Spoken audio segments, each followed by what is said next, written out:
Jangan lupa subscribe YouTube channel Metro TV News dan pastikan untuk menyalakan lonceng notifikasinya.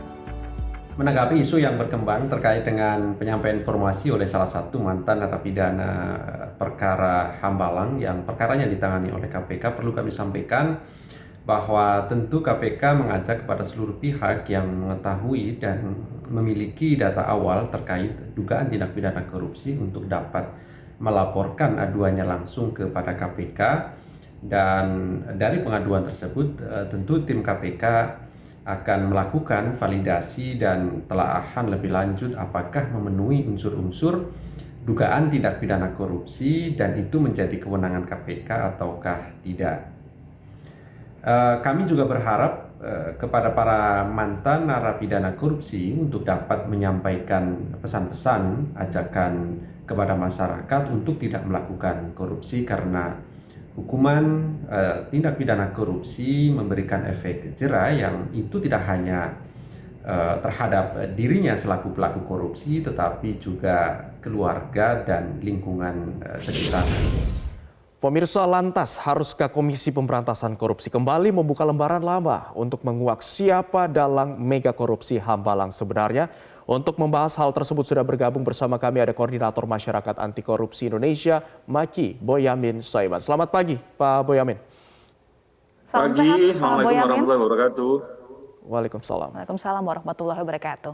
Baik, Pak Boyamin, Angelina Sondak menyatakan ia takut mengungkap dalang Hambalang. Artinya masih ada aktor besar selain Anas Urbaningrum. Apa tanggapan Anda, Pak Boyamin? Kalau dalam konteks korupsi kan memang tidak pernah akan dilakukan oleh seorang diri atau hanya 2 orang, 3 orang. Biasanya lebih dari 5 orang. Dan dalam hal proyek yang menurut saya kasus Hambalang itu kan banyak rangkaian gitu. Dulu tanahnya sebenarnya tidak layak, terus kemudian itu sertifikatnya cepat bisa diurus, dan kemudian juga proyeknya mangkrak. Dan sampai sekarang ada beberapa supplier atau vendor dari subkontraktor yang belum dibayar misalnya begitu. Jadi ini satu rangkaian yang menurut saya memang belum tuntas kasus Hambalang itu, karena nyatanya pemerintahan sekarang pun mau melanjutkan juga tidak mampu karena banyaknya masalah yang ada di sana. Baik, artinya Pak Boyamin dalam kasus proyek Hambalang ini belum sepenuhnya terungkap. Apa saja indikator-indikatornya, Pak, bahwa kasus ini belum terungkap? Selain mungkin ada dugaan bahwa ada dalang aktor di belakang proyek Hambalang ini. Dari sisi uang pengganti ini juga belum ada yang bisa diterapkan karena memang kerugiannya juga berapa begitu belum tuntas semuanya. Jadi masih banyak hal yang menyangkut Hambalang ini, karena kemarin saya sebulan yang lalu lah saya didatangi orang yang justru dia dikenakan soal pajak di kasus itu, karena ternyata juga banyak istilahnya itu transaksi fiktif atau faktur yang dimanipulasi misalnya dari supplier barang aja gitu. Jadi banyak hal yang memang sebenarnya kalau dalam konteks ini kasus ini terlalu istilahnya itu proyek mercusuar tapi nyatanya gagal. Nah, kegagalan itu pasti dari perencanaan saja pasti dulu tidak benar gitu. Juga dari pelaksanaan, terus kemudian evaluasi pasti tidak bisa karena ini barangnya mangkrak. Jadi bagaimana ternyata ini tanah kemiringannya itu sangat labil dan kemungkinan nanti gampang ambruk kalau bangunan itu tetap diteruskan. Ini aja sudah dari sisi perencanaan aja sudah salah menurut saya, karena itu sesuatu yang mubazir, karena kalau diteruskan pun juga tidak bisa karena itu kemiringannya sangat sangat labil. Jadi ini bagaimana proyek ini betul-betul Bandung Bondowoso itu dicepatkan dan kemudian tergesa-gesa sehingga akhirnya ketahuan sekarang bahwa studi kelayakannya itu ya tidak layak itu. Jadi ini dari sisi perencanaannya aja sudah salah.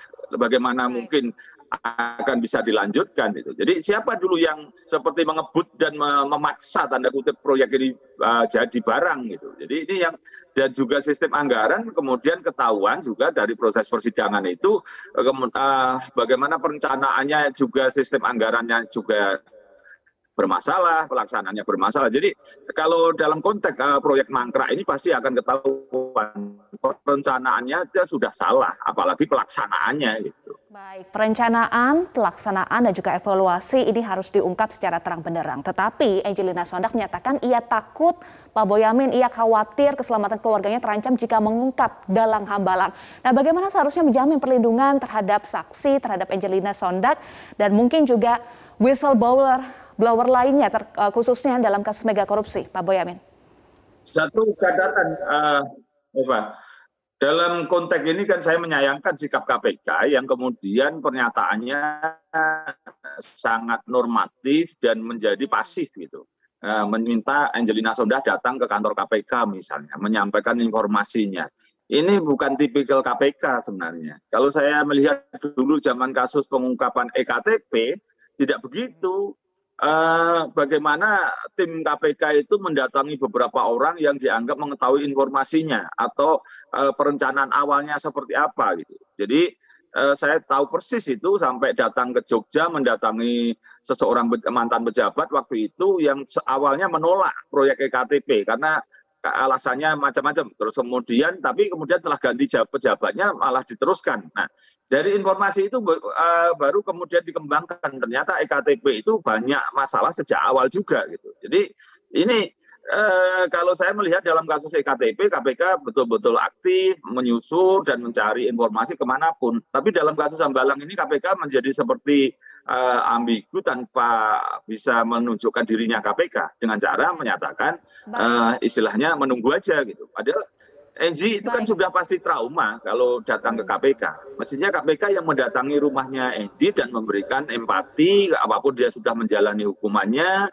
dengan tertib dan tanpa masalah lagi gitu kan, tidak ada kedengaran misalnya melakukan pelanggaran di dalam lapas macam-macam lah gitu, saya tidak menyebutkan. Mestinya ini yang didatangi itu pertama.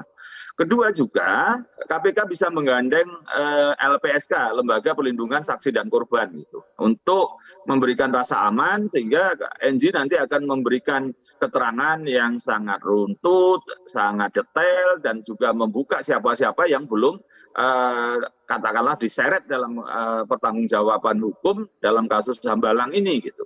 Jadi ini yang bisa dilakukan oleh KPK dan ini nanti jangan sampai banyak orang ketakutan mengungkap. Dan ini kan pernah peristiwa di Cirebon kemarin, Nur Hayati itu melaporkan kasus korupsi di desanya malah dijadikan tersangka. Nah ini yang justru harus negara harus hadir memberikan perlindungan. Anda dan sampaikan, KPK bisa mengungkap. Ya, Anda sampaikan ini bukan tipikal KPK yang biasanya aktif, yang biasanya jemput bola. Sebetulnya apa yang terjadi? Seserem apa sih kasus ini hingga KPK melakukan yang tidak biasanya ia lakukan, tidak jemput bola. Bahkan juga 4 saksi kunci dalam kasus ini sudah meninggal dunia. Ya.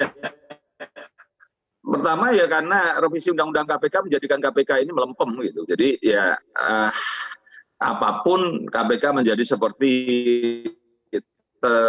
terikat kakinya gitu. Kalau dalam konteks untuk lebih leluasa seperti dulu lagi, karena revisi undang-undang KPK itu apapun menjadikan KPK tidak bisa segarang dulu dan ruhnya itu seperti menjadi ruh yang sudah berganti gitu. Itu yang pertama. Yang berikutnya adalah nampak kemudian habis tes wawasan kebangsaan itu pentolan-pentolan KPK menjadi terbuang. Dan saya tahu ada beberapa yang kemudian dulu yang sangat aktif, sangat detail itu menjadi bagian dari yang terbuang akibat tes wawasan kebangsaan. Nah, Itu kemudian menjadikan tim yang ada di KPK itu adrenalinnya sudah menurun begitu. Dan yang ketiga ya memang ini apapun kasus politik, kasus proyek Hambalang ini banyak tarik ulur dan KPK sekarang ini semakin takut kalau menangani kasus-kasus yang bernuansa banyak kepentingan politiknya. Gitu.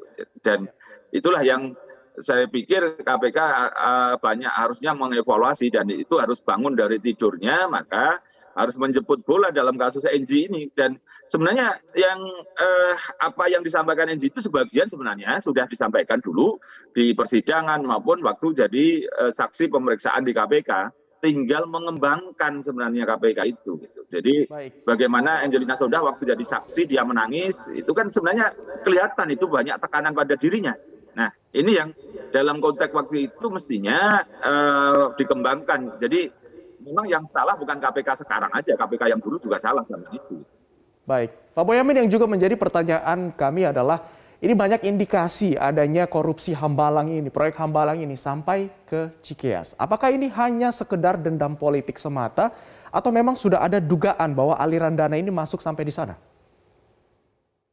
Ya, saya tidak bisa menyebut mengalir kemana atau ini dendam politik atau bukan. Yang penting kan dalam kasus korupsi itu kalau ada bukti, ada unsur, ada peristiwanya, ya dituntaskan itu. Bahwa ini jangan sampai juga tersandera seakan-akan ini karena politis maka tidak dituntaskan misalnya. Atau aliran dananya kemana misalnya begitu. Mestinya ini jadi semangat, jadi vitamin KPK untuk menuntaskan ini. Dan ini banyak catatan KPK periode ini yang memang kemudian tidak berani mengembangkan. Seperti kasus Senturi gitu. Bagaimana saya mengajukan gugatan sampai 6 kali dan akhirnya dimenangkan oleh pengadilan, diperintahkan untuk menuntaskan kasus Senturi, juga tidak ada tindak lanjutnya. Gitu. Jadi ya memang nampak kemudian kita tidak bisa berharap terlalu jauh apakah ini menyangkut politis, menyangkut mereka semakin takut lagi KPK ini kalau nanti dianggap dendam politik atau bagian dari politik. Padahal nggak begitu. Ya semua kasus yang diungkap KPK itu banyak bernuansa politis karena melibatkan pejabat-pejabat dan juga bahkan anggota DPR dari partai politik. Selalu akan ada serangan bahwa ini menjadi bagian dari serangan lawan politik gitu. Tapi ya nggak apa-apa. Yang penting kan ada alat bukti, ada peristiwa, ada unsur dibawa ke pengadilan dan pengadilan nyatanya. Baik Pak Boyamin, singkat saja. Bersalah ada korupsi. Baik Pak Boyamin, menurut analisis Anda, apakah kasus Hambalang ini hanya berhenti sampai di Anas saja atau ada aktor lain di atasnya Anas? Kalau bicara yakin loh ya, itu tanpa harus diminta alat bukti begitu. Saya yakin sepenuhnya ini masih ada di atas Anas, masih ada di atas NG gitu. Jadi pasti ini karena sekelas Anas, sekelas NG tidak mungkin bisa mengkreativitaskan proyek yang begini mercusuar dibuat tanpa perencanaan matang dan kemudian pelaksanaannya juga amburadul begini tanpa proses yang kekuasaan atau yang lebih besar itu tidak mungkin gitu karena saya tahu kapasitasnya Anas Urbaningrum maupun NG dalam peristiwa ini karena Anas waktu itu juga sudah bukan bagian yang menyusun anggaran di DPR begitu tapi juga NG hanya level pelaksana gitu. Ini pasti ada yang mendrive, ada bahasa hukumnya ini ada aktor intelektual yang lain. Baik, diduga ada aktor intelektual yang lain, kita masih menunggu langkah jemput bola apakah betul akan dilakukan oleh KPK dan juga tentunya ada perlindungan terhadap Angelina Sondakh jika nanti menjadi whistleblower. Terima kasih Koordinator Maki Boyamin Saiman sudah bergabung bersama kami di Metro Pagi Prime Time. Salam sehat Pak Boyamin. Salam sehat Pak Boyamin.